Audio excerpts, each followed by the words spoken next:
उपमुख्यमंत्री अजितदादा पवार यांच्या निधीतून मल्हारराव होळकर चौकाचे सुशोभीकरण, आयुक्त सत्यम गांधी यांच्या पाहणी दौऱ्यात कामाच्या गतीला चालना।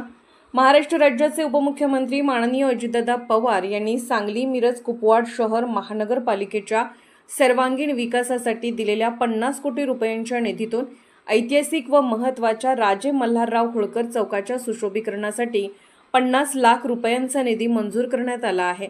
या कामाचे तातडीने व दर्जेदारपणे पूर्णत्वासाठी महापालिकेने आवश्यक हालचाली सुरू केल्या आहेत। या अंतर्गत सांगली, मिरज, कुपवाड शहर महानगरपालिकेचे आयुक्त माननीय सत्यम गांधी साहेब यांनी राजे मल्हारराव होळकर चौकात प्रत्यक्ष भेट देऊन रुंदीकरण व सुशोभीकरण कामाची पाहणी केली।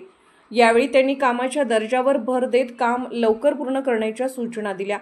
पाहणी दरम्यान पिण्याच्या पाण्याच्या पाईपलाईन, लाईट पोल यामुळे अडथळा येत असल्याची नोंद घेऊन संबंधित अधिकाऱ्यांना शिफ्टिंगचे तातडीने आदेश दिले। यावेळी राजमाता पुण्यश्लोक अहिल्यादेवी होळकर स्मारकाचीही पाहणी करण्यात आली। अहिल्यादेवींच्या स्मृतीस अभिवादन करून स्मारकाजवळील अभ्यासिकेचा आढावा घेतला। या स्मारकाच्या विकासाबाबत आयुक्तांनी समाधान व्यक्त केले।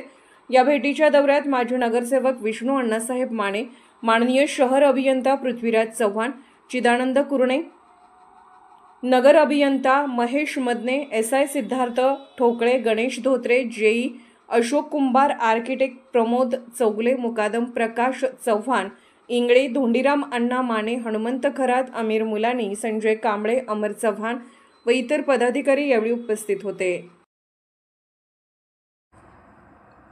अर्धराज्य न्यूज चॅनलला लाईक करा, शेअर करा आणि सबस्क्राईब करा।